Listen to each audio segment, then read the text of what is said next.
అందరికీ నమస్కారం అండి. నేను మీ కార్య వినయ్ ప్రకాష్ మాట్లాడుతున్నాను. నాకు తెలిసినంత వరకు ఆంధ్రప్రదేశ్‌లో ఇద్దరు ఎర్రి గొర్రెలు ఉన్నారు. గొర్రెలు, పిచ్చి గొర్రెలు. నిజంగా చెప్తున్నాను. పిచ్చి గొర్రెలు. ఎందుకు అంటున్నానంటే, ఎవ్వరు ఏమి పట్టించుకున్నా, పట్టించుకోకపోయినా ప్రతి ఒక్క ఇష్యూ ఎక్కడ ఏం జరిగినా కూడా ఇది నాది, దీంట్లో నేను ఇన్వాల్వ్ అవ్వాలి, ఎవరికో ఉపయోగపడాలి అంటూ ముందుకు వస్తూ కొంతమంది చేత నానా మాటలు పడుతున్న వ్యక్తులు ఉన్నారు. ఆ ఇద్దరు కూడా, ఒకరు మా కేఏ పాల్ గారు, మరొకరు అమలాపురం మాజీ ఎంపీ హర్ష్ కుమార్ గారు. ఈ ఇద్దరిని పిచ్చి గొర్రెలు అని ఎందుకు అన్నానంటే, వీళ్ళకి సొంత అవసరాల గురించి ఏం పట్టించుకోరు. సమాజ సేవ, ప్రజలు ఇలాంటి వ్యక్తుల్ని మనం చట్టసభలకి పంపించం. ఎందుకంటే అలాంటి వాయిస్ మనకు అవసరం లేదు. పనికిమాలిన ఎదవల్ని, బూట్ పాలిష్ గాల్ని, వాళ్ళని చట్టసభలకి పంపిస్తాం మనం. మీకు ఒక విషయం చెప్తే సోదరులారా, వేలాది కోట్లాది రూపాయలు ఖరీదు చేసే స్టీల్ ప్లాంట్ని privatisation, Visakhapatnam steel plant privatisation చేస్తున్న సమయంలో అందరికన్నా అంటే కార్మిక నాయకులు వాళ్ళు చేసిన ఉద్యమం పక్కన పెడితే, కేఏ పాల్ గారు సొంతంగా సుప్రీంకోర్టు వరకు వెళ్ళి ఆయన అనేక కోర్టుల నుండి ఆర్డర్లు తీసుకొచ్చి ఇప్పుడు స్టీల్ ప్లాంట్ని అమ్మే పరిస్థితి లేకుండా ఆపి వేలాది కుటుంబాలకి ఒక జీవనోపాధిని కంటిన్యూ అయ్యేలా చేసిన వ్యక్తి కేఏ పాల్ గారు. పిచ్చి గొర్రె. ఎందుకు పిచ్చి గొర్రె అన్నానంటే మరొకసారి చెప్తున్నా. మొన్న పార్లమెంటు ఎన్నికల్లో ఆయన పోటీ చేశాడు. గతంలో కూడా పోటీ చేశాడు, పక్కన పెట్టండి. మొన్న పోటీ చేసినట్లు ఆయన విశాఖపట్నం నుండి బ్రహ్మాండమైన పోటీ ఇచ్చాడు అన్ని పార్టీలకి. కాకపోతే అలాంటి వ్యక్తి వాయిస్ చట్టసభల్లో మనకు అవసరం లేదు. మళ్ళీ చెప్తున్నా, పనికి మాలిన ఎదవలు, లంచగొండ్లు, ఇంకా వద్దు పెద్ద మాటలు వస్తాయి.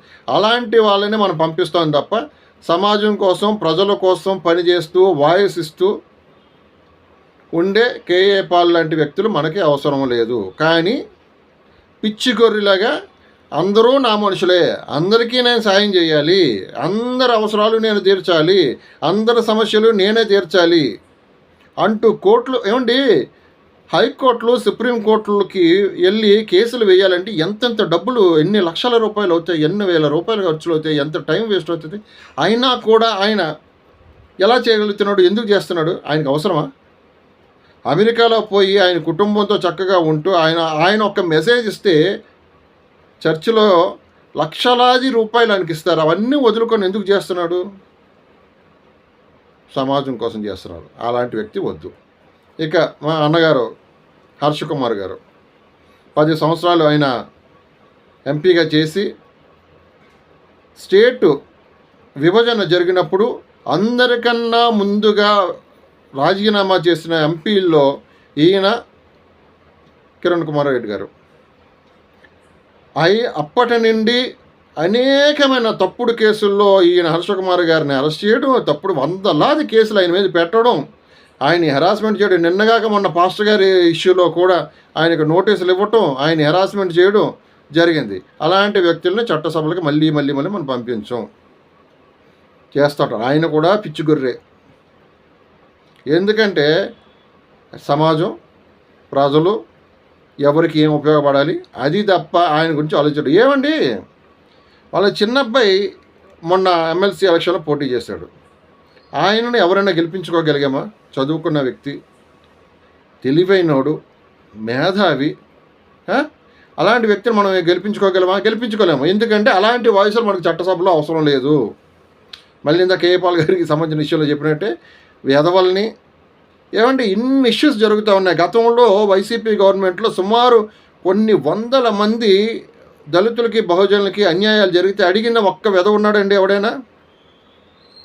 అప్పుడు కంటిన్యూగా క్వశ్చన్ చేస్తూ వైసీపీ ప్రభుత్వాన్ని క్వశ్చన్ చేస్తూ కేసుల మీద కేసులు వేసి పోరాటం చేసింది జడ శ్రవణ్ కుమార్ గారు ఒకరు ఉన్నారు. సరే, ఇప్పుడు ఆయన మళ్ళీ పార్టీ మారి ఇప్పుడు మరి జగన్ గారికి ఆయన సపోర్ట్గా ఉన్నారు, అది పక్కన పెడదాం. అప్పుడు ఇప్పుడు ఎప్పుడు కూడా హర్ష కుమార్ పోరాటం చేస్తూనే ఉన్నాడు. ఆయన కోసం పోరాటం చేసుకోలేదు ఏ రోజును.